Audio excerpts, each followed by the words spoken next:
मैं सुरेंद्र दून एक बार फिर से Haryana campus Julana YouTube channel पर आप सभी का स्वागत करता हूं। हमने अब तक 3 टॉपिक कवर कराए हैं और 6 वीडियोस डाली। तो अब तक जिसने भी वीडियोस नहीं देखी हैं वो डिस्क्रिप्शन में जाके उसका लिंक में देख सके हैं। आज का नया टॉपिक है, चौथा टॉपिक, और कौन सा है? भेड़ की नस्लों से। अब तक जो 3 कराए हैं, एक तो गाय कराई है, एक भैंस कराई है, एक बकरी, और 4th है कौन सी? भेड़। तो स्टार्ट करते हैं टॉपिक भेड़ की नस्लें। बड़ा ज़्यादा इंपॉर्टेंट टॉपिक है, पेपर में आने लायक क्वेश्चन कई बनेंगे इससे। सबसे पहली चीज़ जो आपको इससे देखनी है वो देखनी है इसका परिवार, मतलब भेड़ का कुल या परिवार कौन सा है। तो कौन सा परिवार है इसका? बोविडी। क्या नाम है? बोविडी। तो मैंने पहले भी बताया है कि 4 चीज़ों का परिवार क्या माना जाएगा? बोविडी। पहला गाय का, उसके बाद भैंस का, भैंस के बाद बकरी का, और बकरी के बाद किसका? भेड़ का। तो बोविडी परिवार आज कंप्लीट हो गया है। उसके बाद अगला शब्द लिखा है मैंने ZN। ZN का मतलब जूलॉजिकल नेम। जूलॉजिकल नेम का मतलब वैज्ञानिक नाम बताएं, और वैज्ञानिक नाम किसका बताएं? भेड़ का। तो भेड़ का वैज्ञानिक नाम क्या बताया जा है? ओविस एरिस। अच्छे से ध्यान में रखियो, ओविस एरिस। नेक्स्ट जो क्वेश्चन आपको इससे रिलेटेड देखना है वो देखना है गुणसूत्र। गुणसूत्र मीन्स क्रोमोसोम्स की संख्या कितनी बताई गई है भेड़ों में। तो क्रोमोसोम्स की संख्या कितनी बताई गई है? 54। अगर क्रोमोसोम पूछे तो 54, और अगर जोड़े पूछे तो जोड़े कितने बने गुणसूत्रों के? 27। 27 दूनी 54। नेक्स्ट क्वेश्चन जो है कि भेड़ की मान्यता प्राप्त नस्लें कितनी हैं भारत में। अच्छे से ध्यान रखियो, मान्यता प्राप्त नस्लें भारत में पूछ रहा है ये। तो भारत में अगर पूछे तो कितनी हैं? 40। और भारत में इनको मान्यता कौन देगा? मैंने पहले भी बताया है हर एक वीडियो में, NBAGR, national bureau of animals genetic resources मान्यता देगा हिंदुस्तान में हर एक पशु की नस्लों पर कि हिंदुस्तान में कितनी नस्लें मान्यता प्राप्त हैं। तो भेड़ों की नस्लें हिंदुस्तान में कितनी मानी जा हैं? 40। किसके अनुसार? NBAGR के अनुसार। और अगर वर्ल्ड में पूछे तो कुल मिला के कितनी नस्लें बताई गई हैं? 200 नस्लें बताई गई हैं। किसकी? भेड़ों की। नेक्स्ट जो चीज़ देखनी है, सबसे ज़्यादा भेड़ें इस दुनिया में कहाँ पर पाई जाएंगी। तो पहला देश कौन सा है? चाइना। कई बुक्स में आपने लिखा देखा हुआ ऑस्ट्रेलिया, लेकिन ध्यान में रखें 20वीं पशु गणना के अनुसार पहला नंबर पर कौन आ गया? चीन। सेकंड पोजीशन पर कौन चला गया? ऑस्ट्रेलिया। और सबसे इम्पोर्टेंट जो चीज़ आपको इससे ध्यान में रखनी है, भारत का स्थान कौन सा है? भारत का स्थान तीसरा है। तो कुल मिला के कितने क्वेश्चन बने? 3। पहला कौन सा? चाइना, सेकंड ऑस्ट्रेलिया, और भारत का स्थान कौन सा? तीसरा स्थान है इस दुनिया में। उसके बाद अगर क्वेश्चन पूछा, अब तक आपने अगर ध्यान करा हो तो गाय में भारत का स्थान कौन सा था? पहला। कौन सा था? पहला। उसके बाद भैंस में अगर पूछा भैंस में भारत का स्थान कौन सा था, तो भैंस में भी कौन सा था? पहला स्थान था भारत का। बकरी में पूछा तो बकरी में कौन सा था? दूसरा। और अगर भेड़ में पूछा तो भेड़ में स्थान कौन सा है भारत का? तीसरा। तो चारों का ध्यान में रखना है आपने। उसके बाद अगर क्वेश्चन पूछा है कि भारत में सर्वाधिक भेड़ किस राज्य में पाई जाएंगी? भेड़ है ये सर्वाधिक भेड़। तो सर्वाधिक भेड़ कौन सा राज्य में है? तेलंगाना। तेलंगाना के बाद सेकंड आंध्र प्रदेश, थर्ड का नाम है तमिलनाडु, और चौथा नंबर पर कौन सा है? राजस्थान। वैसे इतना इंपॉर्टेंट नहीं नेक्स्ट वाले, लेकिन आप याद करना चाहो, लिखना चाहो तो इसको लिख सको। पहला मैंने बताया कौन सा? तेलंगाना। दूसरा, तेलंगाना का पड़ोसी राज्य है आंध्र प्रदेश, और तीसरा तमिलनाडु। और राजस्थान का नंबर कौन सा है? चौथा नंबर है राजस्थान का। उसके बाद अगर पूछा कि भेड़, तो बता दी तेलंगाना में, लेकिन अगर ऊन पूछा कि ऊन का उत्पादन सबसे ज्यादा कहाँ हुआ है, तो आपने बताना है कौन सा?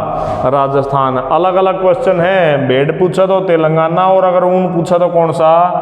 राजस्थान। अच्छी तरह से ध्यान में रखियो, दोनों इंपॉर्टेंट क्वेश्चन है, स्टार मार्क लगाओ दोनों के। नेक्स्ट क्वेश्चन जो है वो कौन सा है? केंद्रीय भेड़ एवं ऊन अनुसंधान केंद्र कहाँ पे है?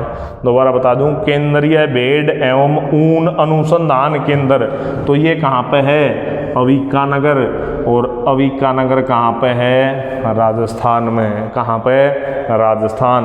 नेक्स्ट क्वेश्चन जो है वो है गर्भकाल से, कि भेड़ का गर्भकाल कितना माना जा है, तो कितना माना जाएगा? लगभग 150 दिन, या अगर पूछे महीनों में तो 5 महीने और कितने दिन, 5 दिन। अगर याद हो तो भेड़ इतना था किसका, बकरी का, बकरी का भी कितना बताया था मैंने, 5 महीने और 5 दिन। इसी तरह से गाय का बताया था 9 महीने और 9 दिन, और भैंस का कितना है, 10 महीने और 10 दिन। तो चारों का ध्यान में रखियो, भेड़ का और बकरी का दोनों का समान है, 5 महीने और 5 दिन। नेक्स्ट जो चीज़ देखनी है आपको वो देखना है इसका जीवन काल कितना माना जा है।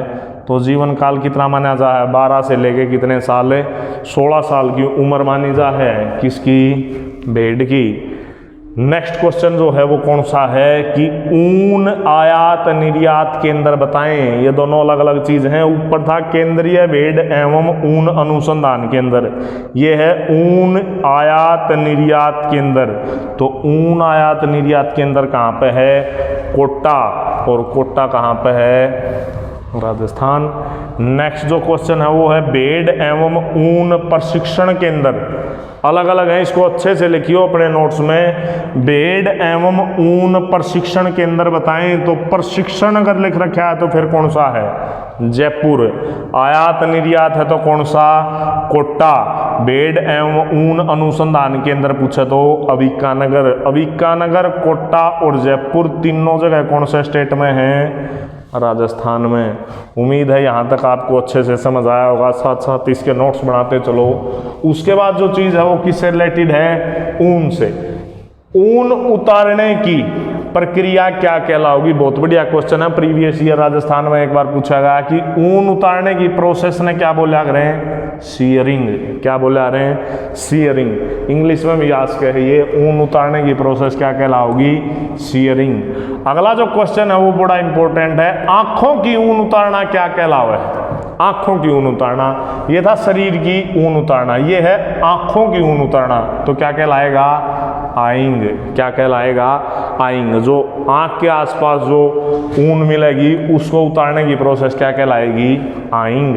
नेक्स्ट क्या चीज है, मरी हुई भेड़ से ऊन उतारने को क्या बोले हैं, पुल्ड ऊन। क्या बोले हैं, पुल्ड ऊन। ये था जीवित, जीवित की अगर उतारे उस प्रोसेस ने क्या कहे हैं, सीयरिंग। आंख के आसपास उतारे उसने आइंग, और मरी हुई भेड़ की ऊन उतारे तो पुल्ड ऊन कहलावे। क्या कहलाओगी, पुल्ड ऊन। अगला है पूंछ काटने की प्रक्रिया क्या कहलाव है, डॉकिंग। क्या कहलाती है, डॉकिंग। पांचों बढ़िया क्वेश्चन है, ध्यान में रखिए इनको सभी को, पांचों क्वेश्चनों को। उसके बाद अगला क्वेश्चन है भेड़ प्रजनन क्रिया, मतलब भेड़ की प्रजनन या मीटिंग की क्रिया क्या कहलाती है, टपिंग। क्या कहलाती है, टपिंग। तो कुल मिलाकर कितने क्वेश्चन बने, 5। दोबारा से ध्यान दो, ऊन उतारने की क्रिया क्या कहलाई, सीयरिंग। आंखों के आसपास की ऊन उतारना क्या कहलाया, आइंग। उसके बाद मरी हुई भेड़ की ऊन उतारना क्या कहलाया, पुल्ड ऊन। पूंछ काटने की प्रक्रिया क्या कहलाई, डॉकिंग। और भेड़ प्रजनन की क्रिया क्या कहलाओगी, टपिंग। इतना सा आपको इसे याद रखना है। उसके बाद आओ वर्गीकरण, भेड़ों का वर्गीकरण किस आधार पर कराया जाए। तो अब तक जितने भी अपन पशु पढ़े हैं हर एक का 2 आधार पर कराया है। पहली कौन सी, स्वदेशी, और दूसरी कौन सी, विदेशी। तो ये भी कितने टाइप की होगी, 2 टाइप की, पहली स्वदेशी और दूसरी विदेशी। अब स्वदेशी में इसको 3 पार्ट्स में डिवाइड कराया गया है। भेड़ को पालने के 3 कारण उसके हैं, या तो उससे दूध का उत्पादन कराया जा, या सबसे ज्यादा डिमांड है किसकी, ऊन की, और थर्ड चीज किस चीज की, मांस की। तो स्वदेशी भी 3 प्रकार की, और विदेशों में भी इसी कारण पड़े हैं। पहला उनको दूध चाहिए, दूसरा ऊन चाहिए, तीसरा क्या चाहिए, मांस चाहिए। तो विदेशों में भी 3 प्रकार की, और हिंदुस्तान में भी 3 प्रकार की। सबसे पहले देखो स्वदेशी। स्वदेशी में जो केवल दूध के लिए पाली जा है, किसके लिए, केवल दूध के लिए। सबसे इंपॉर्टेंट है लोही। कौन सी है, लोही। लोही के बाद नुरेज, और नुरेज के बाद गुरेज। अब आप इस तीनों को, ये 2 तो एक जैसे नाम है, नुरेज और गुरेज, और लोही से ध्यान में रखो दुनिया में सबसे ज्यादा दूध देने वाली भेड़ की नस्ल कौन सी मानी जाएगी, लोही। इस चीज को अच्छे से, तो तीनों इंपॉर्टेंट पेपर माने लायक। हाँ, एक एक नस्ल के बारे में पढ़ाएंगे। उसके बाद सेकंड है कि ऊन कौन सी ज्यादा दे है भारत में। तो ऊन के लिए 2 ज्यादा विख्यात हैं। पहली तो सोनाडी। क्या नाम लिखा है हमने, सोनाडी, और दूसरा नाम लिखा है चोकला, क्या नाम है, चोकला। इसके अलावा एक और पढ़ो तो बीकानेरी भी बहुत ज़्यादा फेमस हो है किसके लिए, ऊन के लिए। बाकी दो से भी काम चल जाएगा, सोनाडी और दूसरी कौन सी, चोकला, दोनों विख्यात हैं किसके लिए, ऊन के लिए। तीसरा नाम क्या लिखा गया है, मांस, क्या लिखा गया है, मांस के लिए कौन कौन सी इंपॉर्टेंट है, तो मांस के लिए एक तो नागपुरी और दूसरी कौन सी, मांड्या, क्या नाम है, एक नागपुरी और दूसरी कौन सी, मांड्या। तो दोनों इंपॉर्टेंट हैं किसके लिए, मांस के लिए। तो कुल मिला के मैंने इसमें कितने नाम लिखे, 7। 3 तो लिखे दूध वालियाँ के, पहला लोई, दूसरा नुरेज, तीसरा गुरेज। फिर लिखे ऊन वाली, ऊन वाली एक तो सोनाडी, दूसरी कौन सी, चोकला। उसके बाद लिखे मांस के लिए, मांस के लिए एक तो नागपुरी, दूसरी कौन सी है, मांड्या। उसके बाद आओ विदेशी नस्लों पे, विदेशी नस्लों में दूध के लिए जो सी पाली जा है वो है ओसमी, और दूसरा कौन सी, बलूची। दूध के लिए 2 पाली जा है, पहली ओसमी और दूसरी कौन सी, बलूची। उसके बाद आओ ऊन के लिए सबसे इंपॉर्टेंट है मेरिनो। इस दुनिया में सबसे ज़्यादा ऊन देने वाली नस्ल कौन सी है, मेरिनो। और पूरे बेड टॉपिक में सबसे ज़्यादा इंपॉर्टेंट जो क्वेश्चन बनेंगे वो किससे बनेंगे, मेरिनो नस्ल से। मेरिनो के बाद दूसरी जो है वो है कराकुल। तो दोनों ऊन देने वाली भेड़ हैं और कैसी नस्ल की हैं, विदेशी नस्ल की, मतलब विदेशों में ज़्यादा पाई जाएंगी। तीसरी है मांस के लिए, मांस के लिए यूज किया जा है किसका, लिस्टर का। इसके अलावा लिस्टर ऊन के लिए भी ज़्यादातर यूज करी जा है, वेट में भी ज़्यादा हो है, ऊन भी ज़्यादा हो है। तो ऊन उतारने के बाद फिर मांस भी प्रॉपर वे में लगा कौन सी से, लिस्टर से। तो कुल मिला के कितने नाम लिखे, 5 नाम। दूध के लिए कितनी बताई, 2, ओसमी और बलूची। ऊन के लिए फिर से 2, एक मेरिनो, दूसरी कराकुल, तीसरी मांस के लिए लिस्टर। तो उम्मीद है यहाँ तक आप ठीक ठाक समझ पाए होंगे। उसके बाद आओ स्वदेशी नस्लों में जो पहली की बात करें तो पहली कौन सी है, मारवाड़ी। कौन सी है, मारवाड़ी। मारवाड़ी की पहली चीज़ तो ये ध्यान में रखनी है, ये भारत में पाई जाने वाली सबसे बड़ी प्रजाति है, मतलब पहला नंबर पर लिखी है मैंने। और इसका स्थान भी कौन सा है भारत में, पहला। सबसे ज़्यादा जो भेड़ भारत में पाई जाएगी वह कौन सी पाई जाएगी, मारवाड़ी। उसके बाद इसका उत्पत्ति स्थल कौन सा माना जा है, तो उत्पत्ति स्थल कौन सा है, जोधपुर। कौन सा है, जोधपुर। और जोधपुर आपने पता होगा कौन सा राज्य में है, जोधपुर, जोधपुर राजस्थान में। उसके बाद इसका चेहरा कैसा है, तो चेहरा कैसा हो है, ब्लैक, काले रंग का इसका चेहरा हुआ है। थर्ड क्वेश्चन जो बनेगा, ठंडा व गर्म दोनों मौसम सहन करने वाली नस्ल है, सबसे बढ़िया नस्ल मानी जाए, या चाहे ठंड में छोड़ दो चाहे गर्मी में छोड़ दो, दोनों में एडोप्ट है, अपने आप को एडोप्ट कर ले है। तो ये इसकी एक विशेषता है, शारीरिक विशेषता। उसके बाद सबसे लंबी दूरी तय कर सकती है, सबसे लंबी दूरी तय करने वाली भेड़ हिंदुस्तान में कौन सी है, मारवाड़ी। मतलब एक स्थान से दूसरे स्थान पर घुमक्कड़ टाइप की है। अगली चीज जो आपको याद रखनी है, इसकी ऊन मोटी हुई है। कैसी ऊन है इसकी, मोटी ऊन है। और इस मोटी ऊन को विदेशा में क्या कहा गए हैं, जोरिया।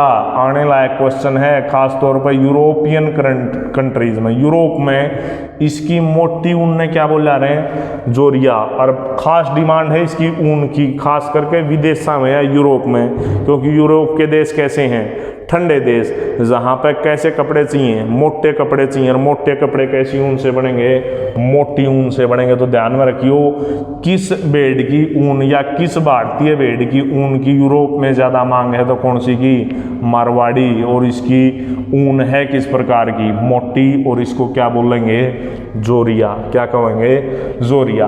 उसके बाद ऊन का उत्पादन कितना कर देगी ये, एक साल में 1.5 से लेकर 2.5 किलो ऊन देगी एक साल में। कितनी बार में, पूरे एक साल में 1.5 से लेकर कितना, 2.5। और आखिरी जो इसकी खास बात है, रोग प्रतिरोधक क्षमता।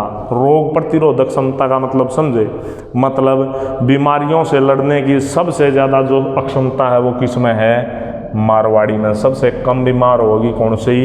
मारवाड़ी। उम्मीद है आप यहाँ तक समझ पाए होंगे। उसके बाद जो अगली भेड़ की नस्ल मैंने लिखी वो कौन सी है? जैसलमेरी। जैसलमेरी लगभग मिलती जुलती है किससे? मारवाड़ी से। सबसे पहली चीज़ आपको ध्यान में रखनी है, उसकी उत्पत्ति कहाँ मानी जाएगी? तो उत्पत्ति कहाँ पे है? जैसलमेर। और जैसलमेर कहाँ पे है? राजस्थान। चेहरा सेम है जैसा किसका था? मारवाड़ी का। ब्लैक मारवाड़ी का था और ब्लैक किसका है? जैसलमेरी का। उसके बाद इसके शरीर की बनावट का जो अगला क्वेश्चन है, नाक। नाक इसकी रोमन के आकार की। रोमन का मतलब मैंने पहले भी कई बार बताया है, रोमन का मतलब क्या हो है? तोते के आकार की नाक हो है किसकी? जैसलमेरी भेड़ की। इसकी अलग से जो खास बात है, बरसात के बाद ऊन उतारते हैं इसकी। जब राम बरस लेगा या बारिश हो लेगी न तब ऊन उतारा रहा है कौन सी भेड़ की? जैसलमेरी की।